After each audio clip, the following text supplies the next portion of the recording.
of the path of prosperity, the secret of health, success, and power. We all remember with what intense delight, as children, we listened to the never-tiring fairy tale. How eagerly we followed the fluctuating fortunes of the good boy or girl, ever protected in the hour of crisis from the evil machinations of the scheming witch, the cruel giant, or the wicked king. And our little hearts never faltered for the fate of the hero or heroine, nor did we doubt their ultimate triumph over all their enemies, for we knew that the fairies were infallible, and that they would never desert those who had consecrated themselves to the good and the true. And what unspeakable joy pulsated within us when the fairy queen, bringing all her magic to bear at the critical moment, scattered all the darkness and trouble, and granted them the complete satisfaction of all their hopes, and they were happily ever after.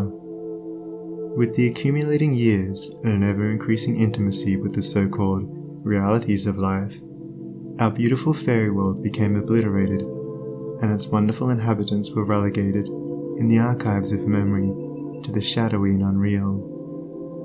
And we thought we were wise and strong in thus leaving forever the land of childish dreams. But as we become little children in the wondrous world of wisdom, we shall return again to the inspiring dreams of childhood, and find that they are, after all, realities. The fairy folk, so small and nearly always invisible, yet possessed of an all-conquering and magical power, who bestow upon the good health, wealth, and happiness, along with all the gifts of nature in lavish profusion, start again into reality and become immortalized in the soul realm of him who, by growth in wisdom, has entered into a knowledge of the power of thought and the laws which govern the inner world of being. To him the fairies live again as thought people, thought messengers, thought powers working in harmony with the overruling good.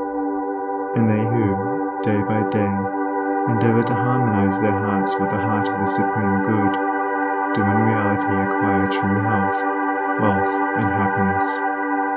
There is no protection to compare with goodness, and by goodness I do not mean a mere outward conformity to the rules of morality.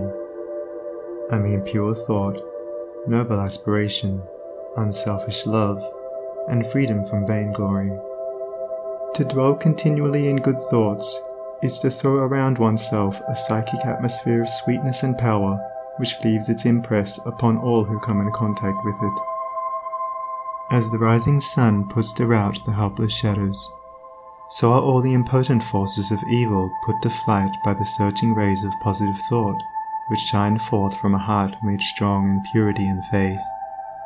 Where there is sterling faith and uncompromising purity, there is health, there is success, there is power.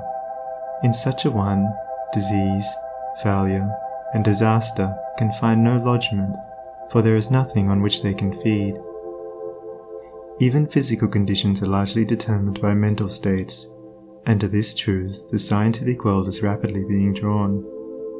The old, materialistic belief that a man is what his body makes him is rapidly passing away, and is being replaced by the inspiring belief that a man is superior to his body, and that his body is what he makes it by the power of thought.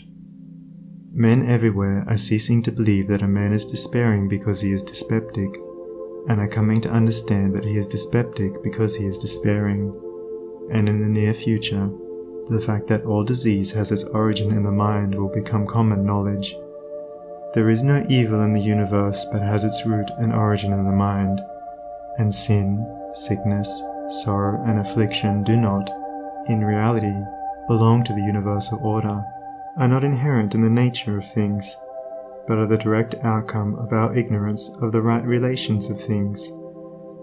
According to tradition, there once lived, in India, a school of philosophers who led a life of such absolute purity and simplicity that they commonly reached the age of 150 years, and to fall sick was looked upon by them as an unpardonable disgrace, for it was considered to indicate a violation of law.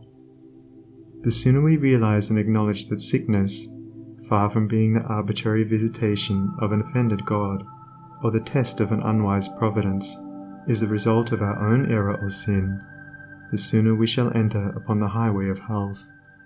Disease comes to those who attract it, to those whose minds and bodies are receptive to it, and flees from those whose strong, pure, and positive thought sphere generates healing and life-giving currents.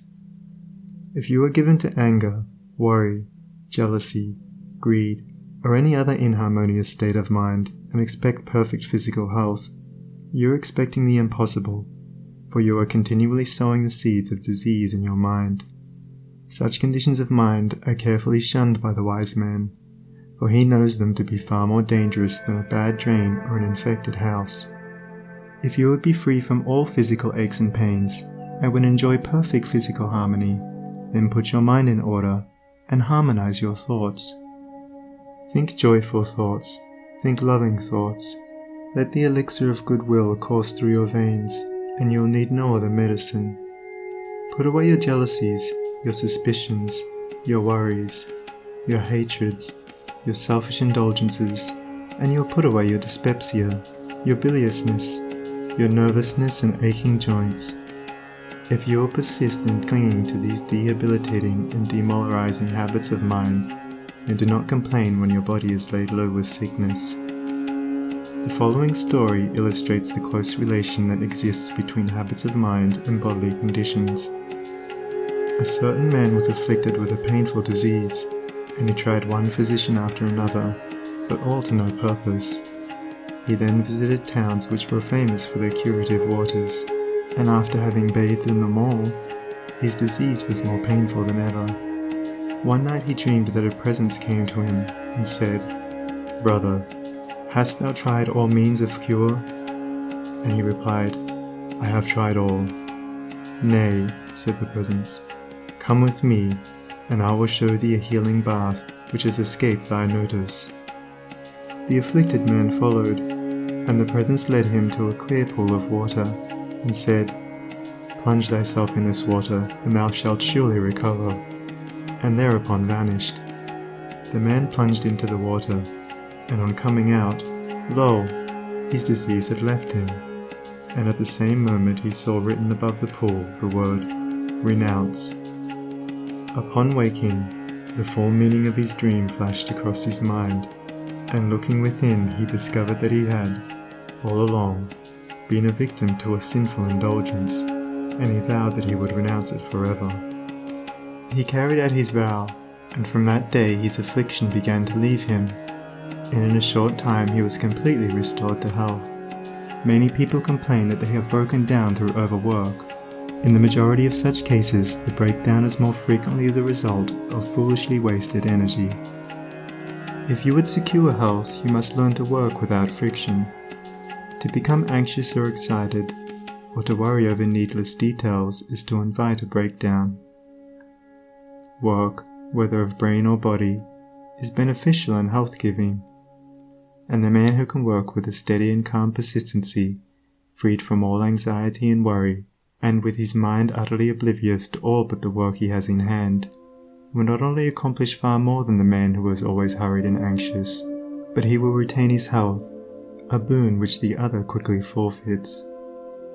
True health and true success go together, for they are inseparably intertwined in the thought realm. As mental harmony produces bodily health, so it also leads to a harmonious sequence in the actual working out of one's plans.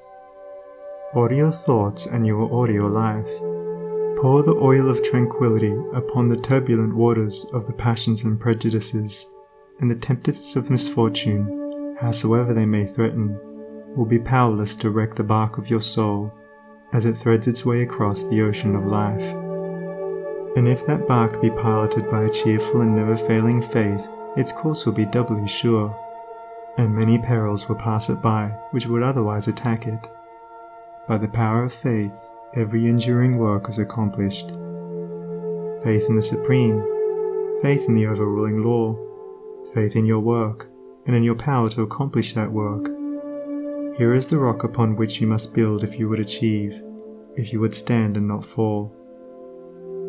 To follow, under all circumstances, the highest promptings within you, to be always true to the divine self, to rely upon the inward light, the inward voice, and to pursue your purpose with a fearless and restful heart, believing that the future will yield unto you the meed of every thought and effort, knowing that the laws of the universe can never fail, and that your own will come back to you with mathematical exactitude. This is faith, and the living of faith. By the power of such a faith, the dark waters of uncertainty are divided, every mountain of difficulty crumbles away, and the believing soul passes on unharmed. Strive, O reader, to acquire, above everything, the priceless possession of this dauntless faith, for it is the talisman of happiness, of success, of peace, of power, of all that makes life great and superior to suffering. Build upon such a faith, and you build upon the rock of the eternal, and with the materials of the eternal, and the structure that you erect will never be dissolved, for it will transcend all the accumulations of material luxuries and riches, the end of which is dust. Whether you are hurled into the depths of sorrow, or lifted upon the heights of joy, ever retain your hold upon this faith, ever return to it as your rock of refuge, and keep your feet firmly planted upon its immortal and immovable base. Centered in such a faith, you will become possessed of such a spiritual strength as will shatter, like so many toys of glass, all the forces of evil that are hurled against you, and you will achieve a success such as the mere striver after worldly gain can never know or even dream of. If ye have faith, and doubt not, ye shall not only do this, but if ye shall say unto this mountain, Be thou removed, and be thou cast into the sea, it shall be done. There are those today, men and women tabernacled in flesh and blood, who have realized this faith, who live in it and by it day by day, and who, having put it to the utmost test, have entered into the possession of its glory and peace. Such have sent out the word of command, and the mountains of sorrow and disappointment, of mental weariness and physical pain have passed from them, and have been cast into the sea of oblivion. If you will become possessed of this faith, you will not need to trouble about your success or failure, and success will come. You will not need to become anxious about results, but will work joyfully and peacefully, knowing that right thoughts and right efforts will inevitably bring about right results. I know a lady who has entered into many blissful satisfactions, and recently a friend remarked to her, "Oh, how fortunate you are. You only have to wish for a thing, and it comes to you."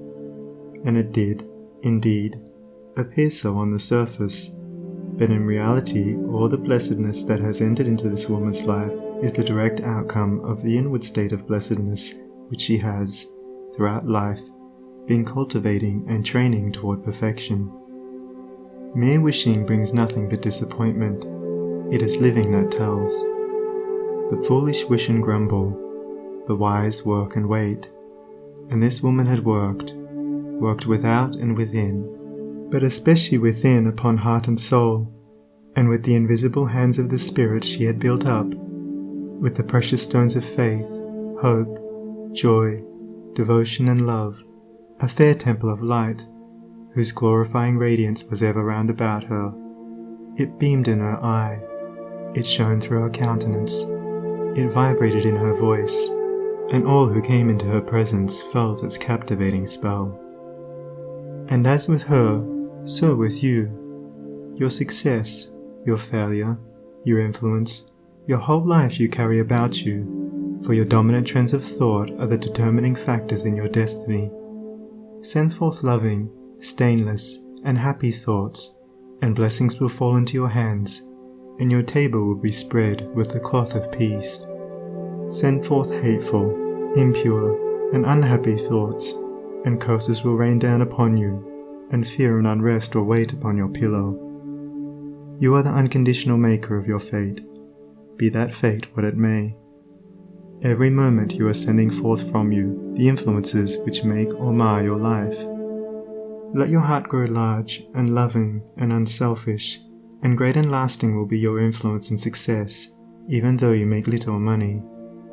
Confine it within the narrow limits of self-interest, and even though you become a millionaire, your influence and success at the final reckoning will be found to be utterly insignificant. Cultivate, then, this pure and unselfish spirit, and combine with purity and faith, singleness of purpose, and you are evolving from within the elements, not only of abounding health and enduring success, but of greatness and power. If your present position is distasteful to you, and your heart is not in your work, nevertheless perform your duties with scrupulous diligence, and whilst resting your mind in the idea that the better position and greater opportunities are waiting for you, ever keep an active mental outlook for budding possibilities, so that when the critical moment arrives and the new channel presents itself, you will step into it with your mind fully prepared for the undertaking, and with that intelligence and foresight which is born of mental discipline. Whatever your task may be, concentrate your whole mind upon it. Throw into it all the energy of which you are capable. The faultless completion of small tasks leads inevitably to larger tasks. See to it that you rise by steadily climbing, and you will never fall. And herein lies the secret of true power. Learn, by constant practice, how to husband your resources, and to concentrate them, at any moment, upon a given point.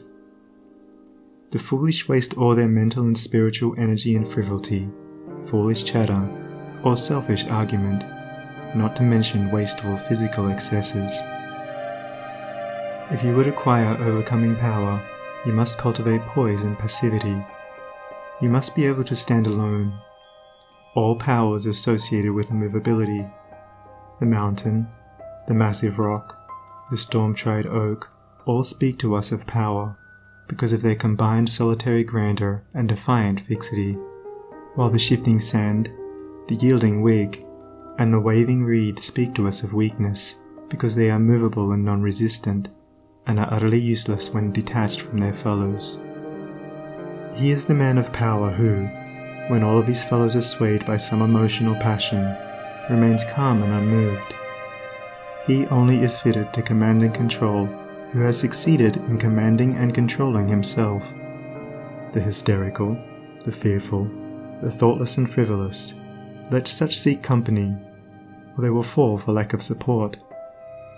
But the calm, the fearless, the thoughtful, and let such seek the solitude of the forest, the desert, and the mountain top, and to their power more power will be added, and they will more and more successfully stem the psychic currents and whirlpools which engulf mankind. Passion is not power, it is the abuse of power, the dispersion of power. Passion is like a furious storm which beats fiercely and wildly upon the embattled rock, whilst power is like the rock itself, which remains silent and unmoved through it all. That was a manifestation of true power when Martin Luther, wearied with the persuasions of his fearful friends, who were doubtful as to his safety should he go to Worms, replied, "If there were as many devils in Worms as there are tiles on the housetops, I would go."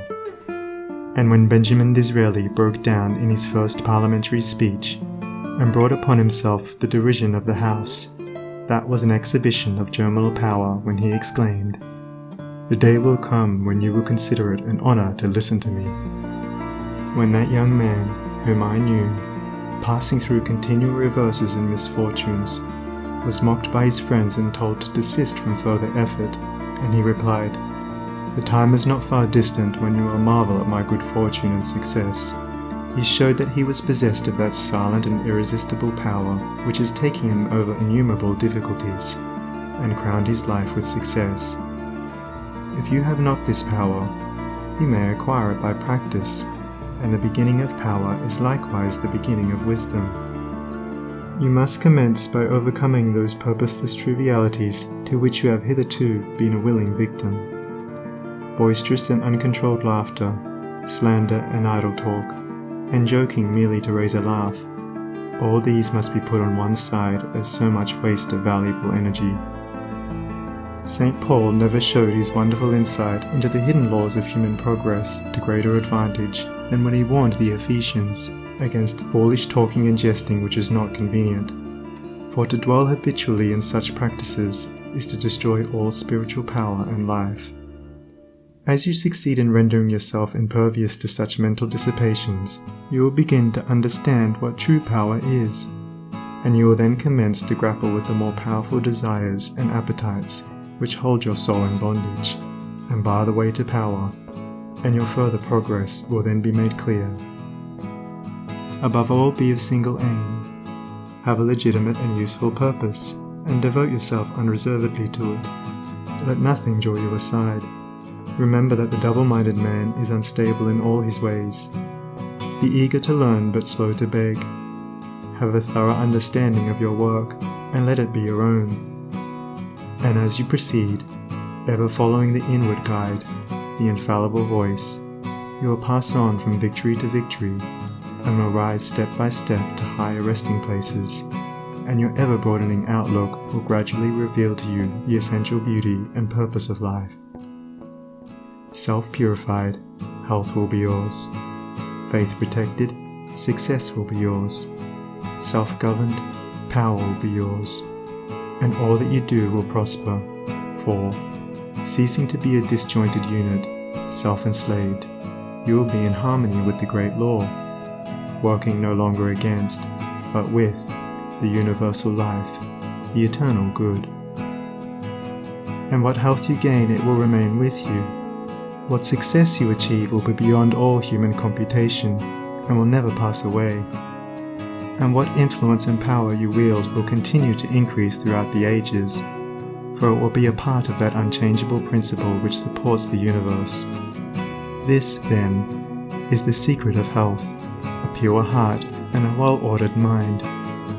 This is the secret of success, an unfaltering faith and a wisely directed purpose, and to rein in, with unfaltering will, the dark steed of desire. This is the secret of power. All ways are waiting my feet to tread, the light and dark, the living and the dead, the broad and narrow way, the high and low, the good and bad, and with quick step or slow, I now may enter any way I will, and find, by walking, which is good, which ill. And all good things my wandering feet await, if I but come, with vow inviolate, unto the narrow, high and holy way of heart-born purity, and therein stay. Walking, secure from him who taunts and scorns, to flowery meads across the path of thorns. And I may stand where health, success, and power await my coming, if, each fleeting hour, I cling to love and patience, and abide with stainlessness, and never step aside from high integrity. So shall I see at last the land of immortality, and I may seek and find, I may achieve, I may not claim, but, losing, may retrieve. The law bends not for me, but I must bend unto the law. If I would reach the end of my afflictions, if I would restore my soul to light and life, and weep no more.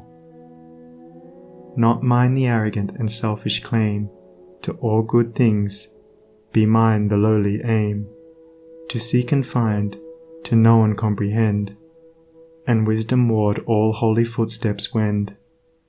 Nothing is mine to claim or to command, but all is mine to know and understand.